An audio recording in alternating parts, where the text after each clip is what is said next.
Hello, good afternoon. Hi everyone. Hi Sam. How are you doing? I'm doing okay. Afternoons are hard for me because it's like I start to kind of feel a little lethargic, but we're talking to Mhm. somebody who's going to get our energy up pretty quick. So Oh, no doubt. I'm No feeling doubt. good about that. Before we bring our guest on, Michelle and I just want to do a quick plug for like this time of year we're already starting to get a push on for Valentine's Day, which I just have to put it, I was at the dollar store today to pick up a couple of things, and it was like three-quarters of a row on one side of Valentine's Day and an entire row of Easter. And I was like, that's Easter. Easter. Wow, that's crazy. I'm slow down. Exactly. And for anybody in the Colchester area, everyone knows that this is hug time of year for the Hospice Mhm. Society. So Michelle and I have agreed to help promote this local campaign this year. Yeah. It's for the Colchester East Hants Hospice Society. I'm wearing my hug t-shirt. Of course, we can't do in-person hugs with anybody outside of our bubbles right now, but we can wear t-shirts and we Mhm. can eat chocolate. Which really, you know, if you What more do you need? something that's not a real hug, I'm okay with a cute shirt and a piece of chocolate. Exactly. So, It's got my two thumbs up. so the idea is that you purchase a chocolate hug or hugs from the Hospice Society between now and you've got to place your order before February 3rd. And then you can get your chocolate hug delivered to or picked up. You can pick it up or delivered to your loved one for Valentine's Day. So it can be, your best buddy, your partner, your cousin, whatever you want. You can spend those $2 for a hospice hug and someone gets to enjoy some chocolate. And I love the idea of it being delivered because it feels like, back in like elementary and junior high, well, in school in general, when, I think of this scene in Mean Girls when they're delivering. Flowers.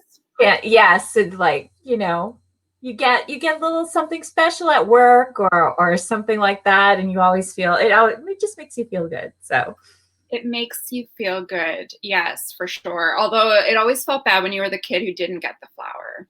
true enough, but I'm just kidding. I didn't mean to bring it just down. get them delivered to yourself, and then if you get more, all the better. That's right. Exactly. Yeah. So yes, and we'll be sharing the information in the next couple of days. And of course, you have until February to order them anyway. So Yeah. without further ado, and thanks to our guest for letting us have that little pause to plug the Hospice Society, here is Matthew Guy. Yay. Hello. Hi. Hi, Matthew. Hi, everybody. Hi, Internet. How you doing? Good. How are you guys today? Good. Yay. Thank you for having me here. You guys always have such a great broadcast every week. Well, and you bring us, whenever you had the chance to run into you, you're such a happy, joyful person that I was looking forward to this chat, I think, for the past week. Because I'm Right like, back at you. So if I'm having a crappy day, Matthew's going to make it better. And if I'm having a good day, it can only get better from there. So That's awesome. I think that next time we do the local love awards, we should have our favorite Truro laugh. Because yes. I think that you would win. yes. And you can make it a ringtone, right? And like really annoy people. So Oh my God. That would be awesome. Amazing. Yes. We could do it as a fundraiser, like purchase Matthew Guy's laugh as a ringtone, and the money goes toward pick a charity. Who knows? And yeah. I fear I would have to pay people to take that. And it would be the other way around. And Alana Hurdle's watching. She said, just don't get him bouncing. Oh God. No, I do tend to, yes, get excited and jump up and down. But that's hilarious. I wasn't aware of that. Thanks for that, Alana. Which can be troublesome being 6'6", and then you start and it's just you're banging into ceiling fans and explains the lack of hair. Immediately when Alana said that and I read it, I thought of Tigger. Is that like a thing? Like, are you like Tigger bouncing around, or how does that? Especially if I'm explaining something that I'm really interested in, whatever the topic might be, it's fun to help other people. You know what I mean? If make them feel better or understand something that they're struggling with or whatever. And yeah, I just get really excited. So, and further to that, I mean, you've been a part of many small businesses in this city because you're doing workplace education courses. Yeah. Did social media and that sort of thing. So you're well known. That's for sure. That people know you and you've helped them with their businesses. Well, there's so many great ones in this town. I just admire. And just got so much admiration for anybody who's got the gumption to run their own show and have a business, have a local business. So, including you guys, which is just so amazing. And Alana's commenting ceiling tiles are in danger when he gets going. Yes, I can only imagine. And so, of course, Alana's been a guest on here before.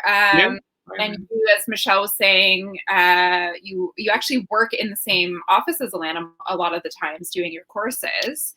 How long have you been involved with CBDC Noble?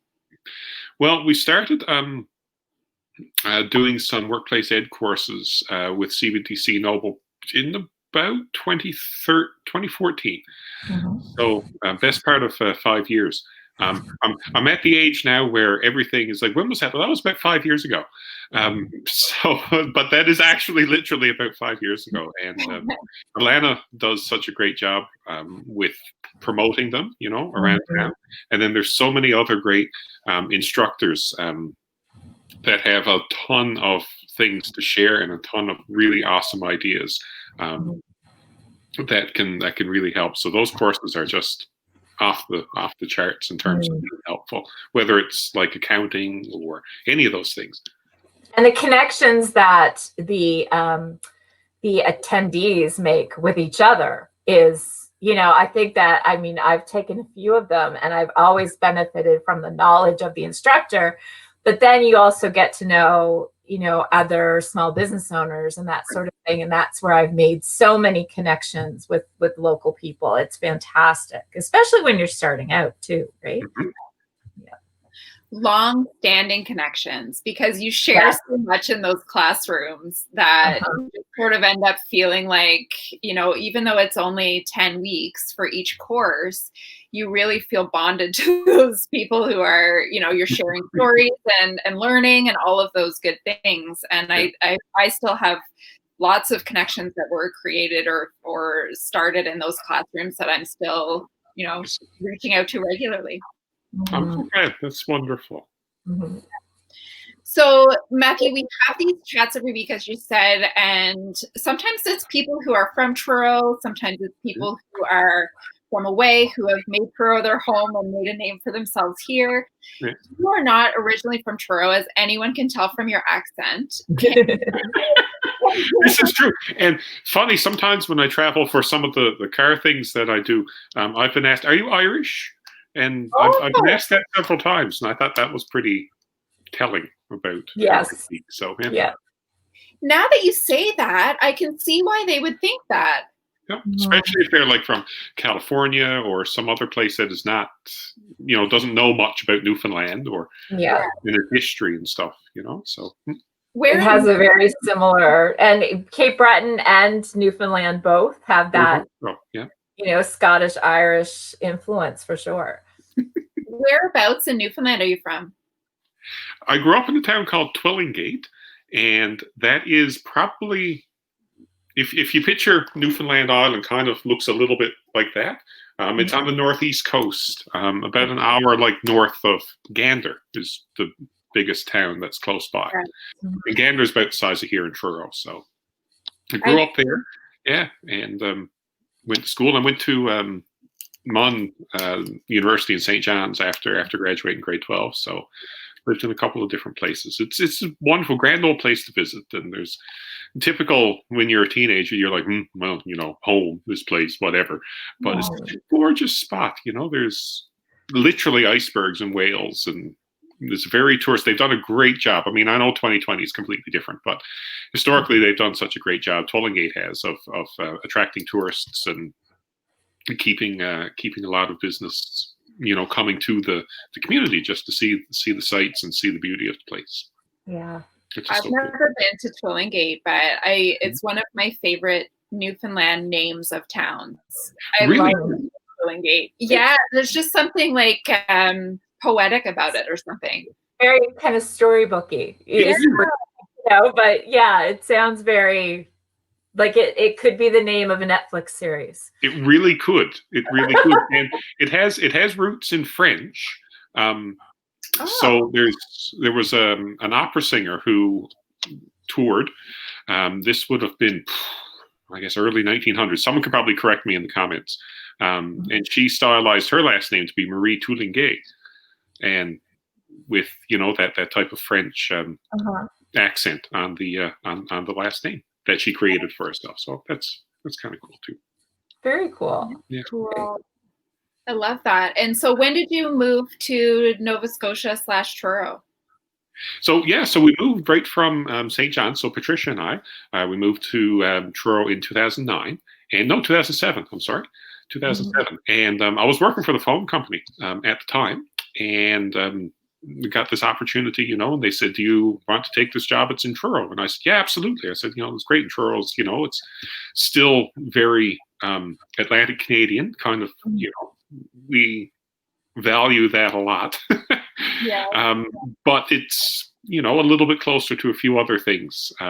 We didn't really realize that at the time, but if in the before 2020, if we wanted to jump in the car and literally, if you want to drive to Vegas, you could do it without having to get on a ferry and worry about that type of stuff. So, so we moved here in 2007, and there were some job changes then, like Bell Canada purchased the company, and there were some job changes and stuff. And some people were saying, so are you moving back to Newfoundland after that chapter of my life wrapped up? And we were like, no, we're home now in Truro. This is a great spot. Yeah. So, yeah. That's awesome. That's how we come to be here. Patricia's from Newfoundland too. Yes, and we were chatting before we went live, and you don't. Sometimes we just don't know. You feel like you know people you don't know. I assumed that Patricia was from here and that you moved here to move with her. I did not know she was from Newfoundland, so that was interesting. That's something that I learned today. It wouldn't be logical to think so, because some of our family members have moved to this neck of the woods, not right in Truro, but like Tamworth or Sherry and stuff, just to be close because we're here. So, well, it's funny? It's very similar to our friend Alicia from Truro Buzz, who her sister moved here, and she moved. Did she really? Yeah. Lovely. We like to hook in our favorite Newfoundlanders. Yes, it's like you're fishing. Yeah. Well, you got a lot to offer. It's a great spot. So it really is. It really. Oh my God! Have you been down to the square with now since they've got, you know what I mean? Like they only just opened up the skate. Yeah. I saw the Zamboni going by this morning. I was downtown pretty early, and it's something to be driving on Prince Street and see a Zamboni. In front of the library, but it's so great. If you were holding a Tim Hortons, like that scene could not get more Canadian. Exactly. It needs to be a commercial for sure. Yeah.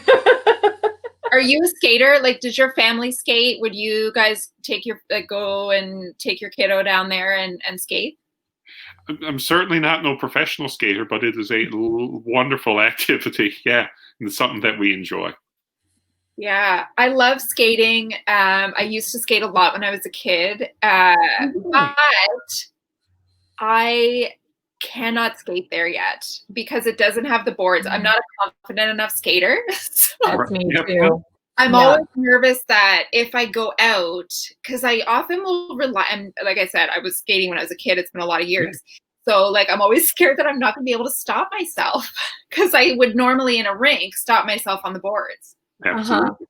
I feel the same way. It's like, or I need one of those, the Pylon. The pylons or the little cage things that they give the toddlers. I need one of those for a grown-up because, yeah, I have no confidence that I won't just keep going right into the farmer's market and never see me again. But I used to skate when I went to St. X, and I used to skate in the old arena there. So not the big rink and the Keating Center or whatever wasn't there yet when I was there. And its ice was like skating on butter. It was awful, but it was an old rink. But my dad used to play hockey there when he was young. So he was like, it's probably the same ice you're skating. That kind of, because I fell a lot of times on that ice. So it kind of got me, it took the bravery away when it came to skating. Yes. Too funny. Therapy hour with Michelle. But it looks so cool, and we've had such a nice, pretty, cool but not freezing cold, like really nice weather for people to get out and do skating and skiing and all of that stuff. It's so great. Totally. Totally. You're a lot like us in that you kind of wear a lot of hats. Just because I don't have any hair, it's cold. So especially in the winter. What is that? No, I'm kidding. You just fill us in. Obviously, we talked a bit about your facilitation of the social media courses through CBDC. Tell us a little bit about, because you're the car guy. Yeah. Yes. So, and that is, taking a big chunk of it's a big chunk of what I do these days. So I've carved out a bit of a freelance automotive journalist role for myself online and in a couple of print publications as well. And I've always just ever since, there's pictures of me when I'm this tall, just standing on the seat of Dad's pickup truck and holding the steering wheel. So I've always been a gearhead, always. And no one can figure out why, because, Dad likes cars, but he's not absolute gearhead. He enjoys them and endures listening to me about them, I'm sure, like everyone else does. But just always been totally interested in cars. So I freelance for some Canadian outlets like driving.ca, wheels.ca, Auto Guide, and Auto Trader. So those types of Canadian outlets, and then a couple of American outlets too, like some off-road type publications, like for side by sides and four wheeling and stuff like that. So anything with an engine and four wheels. And sometimes I'll write, like lately in 2020. We haven't been traveling, of course. I was going to say it changed, because I remember before last year you traveled quite a bit.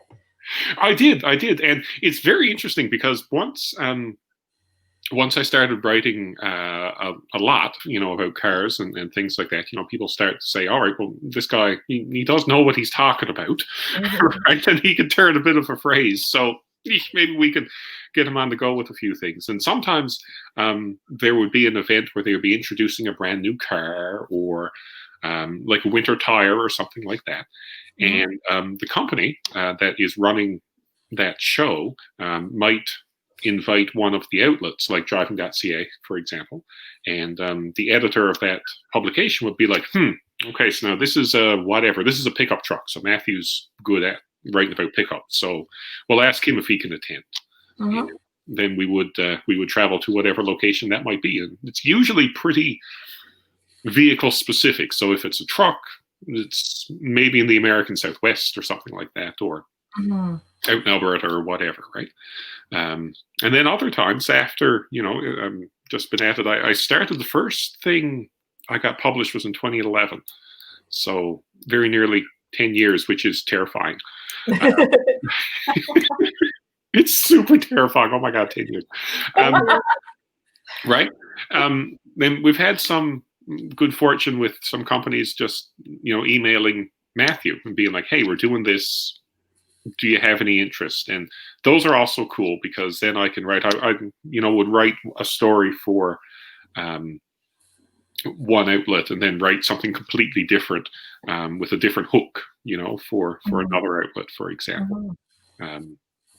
That's so cool that you were able to take that passion that you had and turn it into more or less a full-time gig. I'm by the sound of it. Right now, yeah, it is. That's what I'm doing exclusively right now. So, yeah.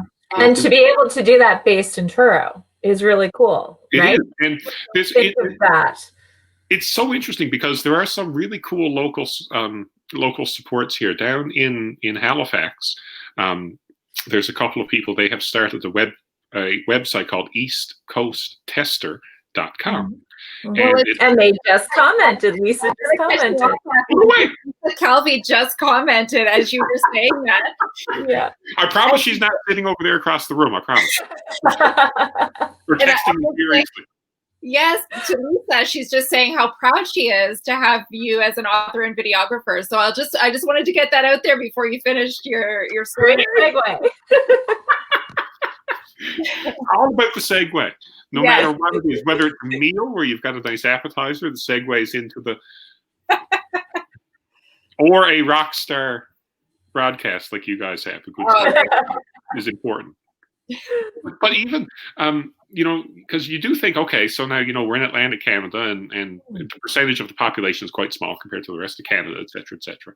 But you got people like Lisa and her partner Gary.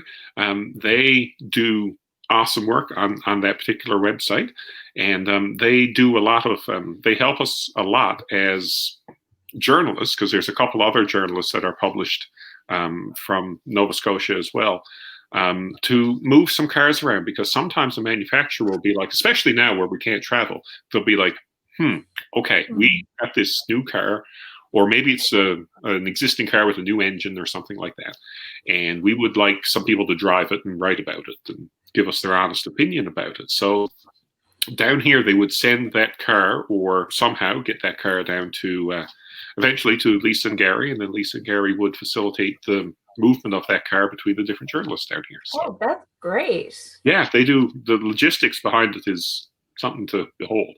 Yeah. Yeah. So, and then, we drive the car for a week or so, and and we've branched out a little bit down for what I do for off-road stuff. So we've had a couple of side-by-sides like Polaris and Can-Am and stuff like that I've gotten on board. So it's very helpful. It would be, yeah. You probably got dirty looks for driving an out of region license plate for back when this all started, right? When 2020 got going, we had a couple of cars. I'm trying to think what they were. It was a GMC Acadia, big SUV, and a Toyota Sienna minivan that were down here in the fleet at the time, and they had Ontario plates. And every now and then you'd have to be like, no, this is just a work vehicle. This is for work, right? So I'm actually from here, so. I have not invaded your bubble. Everything is fine. No, I'm fine. I haven't. The things we never thought we would have to worry about, right? Is like panicking over what our license plate says. So bizarre. Yeah, it really is. And I remember I can't remember when it was, other than that Bert, my dog, was very little. That you did sort of a photo campaign with one of the trucks that we were driving. I just loved seeing all of those photos that you were sharing on social. That was really cool.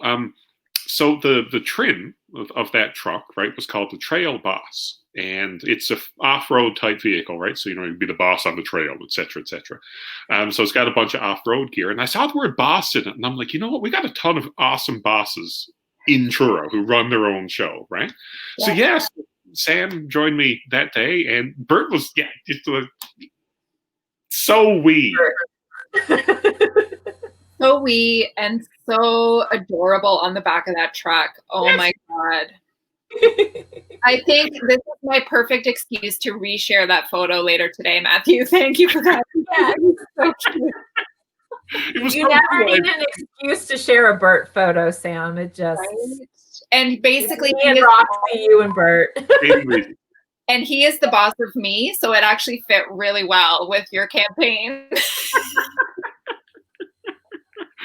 That that was fun, and it's always cool to do stuff like that. If I've got the megaphone, you know, I'll try to use it to promote this area, and it doesn't always work, you know, but sometimes we'll get some, because the websites get a lot of reach, you know. I mean, it's just enormous. And sometimes for driving.ca, it ends up in there because they're owned by Post Media Group, which is just ginormous. And sometimes it'll end up in one of their newspapers. So that's even better if there's a Truro slant to the story I've written. And it doesn't always pop up, but we've taken, oh my God, we took some really good pictures of an Audi. Now, the people talk about the square and the library. I had a little Audi TTRS, little small hatchback, little sports car, sporty little thing, looked great. And I knew I was getting it on whatever day. And I said, this will look awesome in front of the library. But like up close to the library. Yeah. So I called the town and I was like, do you think I could? And they're like, yeah, well, just like check with the library first, right? I'm like, yeah, absolutely. So I went up and I talked to the library a week or so before. And then once that day showed up, I went up and said, hey, I'm here. Is it still okay? And, you know, those pictures showed up in a couple. I don't know if they showed up in the Toronto Star or the Post. I can't remember. They showed up somewhere. Anyways, it's gorgeous. It was so nice. And you actually, I do some work with Century Hyundai, and you took a picture when they had the wood sides put on one for Christmas, and that went crazy. Yeah, it really did, because they were doing the Griswolds thing. And for the parade, so they had the vehicle out front. Yeah. They really did. And that that got all kinds of attention. There was another photo we took of Hollis Ford had a pickup truck. It was a F-150. And they had applied a white, I don't know if it was decals or if it was paint, I'm not sure, along the side, and then some vintage 80s style wheels on it. And it looked just like something that you would have ordered in 1985. And it was really, really good. So, you know, some exposure there as well for local. Well, I remember people thinking that they were bringing the Woody back, right? That was the actual style of the vehicle. Yeah. I hope that Hyundai is taking notes that they could bring a Woody vehicle and they could probably sell it. Right? Exactly. There's plenty of those around. There's a new one. So the Grand Cherokee, the new the Jeep Grand Cherokee and the Jeep Grand Wagoneer, you know, people are mocking those up with the wood on the side because you couldn't get those with wood on the side in the 70s too. But. Wow. Well, we take comfort too in old, you know, in retro, things that we recognize, especially when things are kind of weird in the present and the future. It's like, you know, that childhood memory of riding in a station wagon with the wood sides and hanging out the back. Yes, in the way back. Yeah. I went trick-or-treating one year. I was in grade 6, actually, and we were all in the way back of a mid-80s Caprice Classic wagon, and I'll never forget it. It was great. It was so awesome. One of my earliest memories, we went to a family reunion in Detroit when I was about 3 or 4. And I used to freak my parents out because I remember it so vividly, but it was like a big trip. And I stayed with cousins and had a station wagon. We never had station wagons. My dad was like a Cordoba kind of man, right? So he liked the big Cordoba. Yes. Yeah. So I remember being in the way back of that station wagon with the window down and on the highway. And of course, you know, seatbelts, who cares? That kind of thing. But that's, you know, such a vivid memory of that. So. Such nice memories. Making faces at the cars behind you. Yes. Yeah. I do that now in traffic, honestly. Well, mine tends to be my face. Accompanied with. I used to, my goodness, just because of the, I suppose, places that we go these days, it's a little bit different. But back in St. John's, so there's a highway that runs straight through St. John's called Prince Philip Parkway, and there's 2 lanes, but there's also a lot of traffic lights, right? I don't know, it doesn't make sense, but it's just a expressway to get through town. And if we were next to a car, Patricia and I, we'd be going somewhere. And if we were next to a car and there were some kids in the back seat, I'd make faces at them or something. But the best one I remember is there were two kids in the back seat. And I was making faces at one of them, of course, that was closest to me. And the kid would like tap their brother or sister, whatever was on the shoulder, and they both look, and I'd stop. And then when the other one would go away, I'd do it again. And this kept going because there were traffic lights. So we'd stop and we'd be next to each other for like 5 minutes. That's awesome. I love that. You probably I still do that today at 40 years old. So, you know. Right? Whatever works, man. Whatever works. Yeah. You probably get asked this a lot, but just when Michelle was saying that about nostalgia or sentimentality around cars, do you have a favorite like that you can kind of pull from that you over the years that you've driven or that you've owned that you really love? Yeah.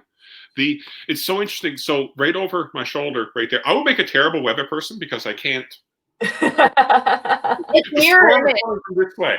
It's okay. It's mirror image, so it throws everybody off. Oh, well, this, well, you talk about childhood. This picture over my shoulder, I got this done, and you're right. It does speak to you want a bit of comfort in 2020 and stuff like this. So I got that done at one of the print shops here in town, and it is the cover of the very first magazine, my car magazine, my parents ever bought me. And when I was like, okay, wow, I'm making all my money from doing this type of work. And when I was 10, right, because that was February 91, I was, you know, I'm sure I wrote down somewhere I'd like to test cars for Car and Drive or Motor Trend or something like that.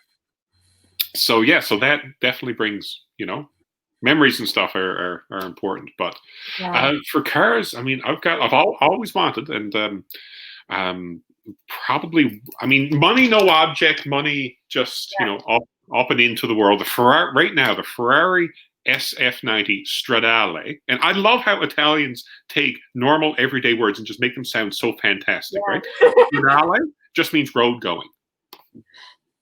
It's a road going version of a car, Stradale, right? It makes you sound immediately fancy, like you're just like, it's really done. And I couldn't even roll my R's. If I could roll my R's, I'd have it.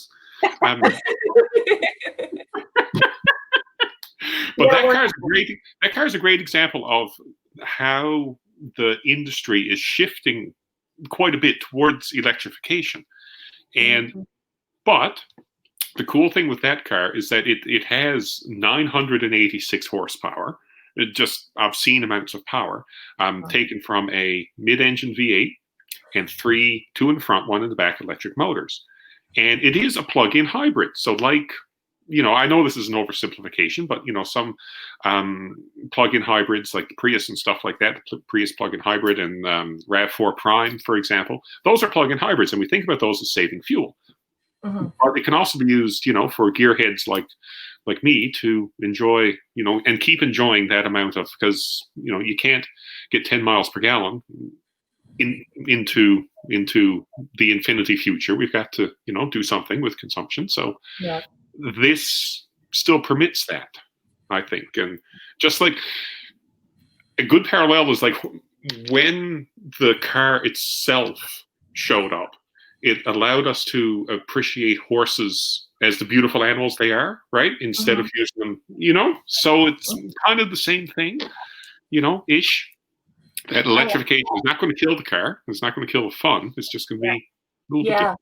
You're still driving a Ferrari. You're still driving an almost 1,000 horsepower Ferrari. Absolutely. Yeah. Right? Wow. So, yeah. But I didn't answer your question, Sam. I apologize. That's okay. I will forgive you. So when I graduated, so I did a business degree at Mung. And when we graduated our class, a lot of people went south, you know, for a week or whatever, you know, just took a vacation and stuff. And I'm like, I'm gonna save my money. I'm gonna buy a car, you know, and took $1,000 and I bought this. Do you remember the Mustangs of that era, like the late '80s, '90s Mustangs? It was that, but it was a Lincoln version of that. It was a fancy version of that. Yeah, and so I mean, $1,000 was absolutely horrible, but I love that thing. It was absolutely fantastic. So that was, and I kept that. I had that car for a long time. which if was it came back today, would you buy it again? so. That's a very interesting question. I love your line of thinking. Those cars don't pop up very often, but when they do, I do pay attention, right? Yeah. So I got to thinking about it, and I'm like, you know what? Modern cars, right? You've got modern crash protection, you've got modern traction aids, you've got modern technology in it, right, for infotainment and stuff like that. So earlier this year, I bought a Dodge Challenger, which is also a bloody big two-door V8 powered coupe. So I like to think that that's the modern version of my old Lincoln Mark 7. So yeah, so that's where I am. But nostalgia is such an expensive drug. It's and I wrote a story for autotrader.ca about out in Great Village. So this was, again, trying to do some local stuff, right? The trading company out in Great Village where it has the antiques and such. Yeah. We were there one day and we found all kinds of car brochures. I got a couple here, actually, right? Old car brochure. Wow. And, right? And there was cases and cases and cases of them. So I found the guy, right, who had them and stuff, and I was like, oh, can I buy them all? And he was like, well, I kind of want to piece these out a little bit, right? And being a gearhead and being a writer, I asked him, I said, can I interview you about these, where you got them, all this type of stuff. And at the end of he was very kind, and he did so, and created a pretty awesome story, just listening to that man. And at the end of the interview, I said, can I organize all these for you? So much to Patricia's chagrin, I'm sure she is infinitely patient with me, and I'm very fortunate. That there were, brochures, 1,000, there's over 1,000 of them. Just from everything you can think of. Apparently, so the person from whom he got them used to go around from the late 60s up until the mid 90s to all of the dealerships in Halifax. Yeah. And pick up a brochure, mostly from the Detroit manufacturers. Yeah. Wow. So, such a walk down memory lane. It was great because I found one on the car in which I learned to drive, like an '89 Ford Escort. No one cares except for me, right? That's so cool, though. I love that you did the organize. I feel like I saw that story. I don't know if you shared it on social media, or was it Claire Piers that you were dealing with? Yes, Mr. Piers was the one who had them. Yeah, I think Claire shared it in his group page that he has on the Great Village Antiques, because I knew that somebody did it. I don't know if I knew that it was you, but that's so awesome. It's so cool. Yeah. He had all these there, and he was infinitely patient with me as well, and told me about his cars and stuff that he had back in the '60s and stuff. Yes. So that was pretty awesome. That's pretty cool. There's so many great stories to tell, and that's about people in this area and things that they do and the accomplishments they have. I'm hoping to do something with. This is just it's going to be on the internet now, so everyone's going to know about it. I would love to do something with Mitch Cook has a lot of success with motocross and stuff. Yeah. Right. So and a bunch of businesses and stuff like that. So maybe something truck based like that one of these days. Right. And it's just promoting local is super important. So if I'm given a microphone or if I'm given a megaphone, I'll try to use it for this place as much as I can because it's an awesome place. It's so cool that you just said that. Yeah. And I just imagined, I have to say this because it made me laugh when I thought of it. Like Claire saying he wants to kind of disperse them out to different people. I imagine you telling all your friends to go in the next day and buy them for you so that he didn't know that they were all coming back to you. I should have conscripted you guys and said, hey, here's some money. I'm going to transfer you a whole bunch of money. Go in and just buy 100. Or wear a mustache. I hear you have the brochures. I hear there's brochures to be had. One day you've got a top hat, the next day you've got a mustache. You're doing all the things. I just can't laugh because that gives it away. That's true. That's right. Yeah, it's funny. Oh my gosh, it's been a great 40 minutes chatting with you, Matt. Yeah, it went so fast. Holy cow. Oh my God, thank you so much for having me here. I really appreciate it. You guys are such good champions, and thank you for being such good champions of the area. Well, thank you. And we actually do have one last question that we're going to ask you before we Yeah. We do. My standard question. Yes. So one of our awards when we do our Local Love Truro Awards is Most Loved Place to Show Off Truro. Yeah. So what's yours? This time of year, if we're going out today, we talked about it earlier, the town square, because especially at night, and I love how they tune the lighting, to whatever situation, or if there's an event going on, they do that. So that would, if I'm going out today to show off Truro, it'll be there. Awesome. I know. That's like, it's so easy to show off Truro there, because it's just, even just anytime I see people sharing pictures, it just always looks beautiful no matter what's happening around it. It's so nice. It's very Hallmark movie-esque, right? Like it has that traditional small town vibe to it. And there just needs to be I can't remember Truro without it. I know I remember, I do, but it seems so strange that it was just not 5 years ago. Yeah, not even. I can remember the old library. I was in there, right? I go in there and check out books and stuff. And I worked there in high school. That was my high school job, was at the old library. And that was, 1990 to 1992. And back then they wanted a new library. So I was very happy that they finally got one. But it was such a beautiful, not the prettiest building, And now we have this just gem of a town. It's just fantastic. Totally. That's awesome. Well, thank you again for joining us. And thank you for having me. I appreciate it so much. Perfect. Who we have next week, Sam? Should we let people know? Go ahead. Yeah. So we have next week on Thursday at 3:00, because he's in a different time zone, Brett Lothner. So our kicker is going to be our guest. So Sam and I are going to have to pretend we know about football. There might be studying involved, but we're pretty 1 week to learn everything there is to know about football. Like ball, kick, go. He's a kicker. He's only out there sometimes. So anyway, we'll have Brett on next Thursday. We're pretty excited to have him join us. So absolutely awesome. And hugs. Another plug for the hugs. Posting some links that you can call hospice and support a great cause. Exactly. Thanks, everyone. We'll see you next week. See ya. Thank you. Bye, guys.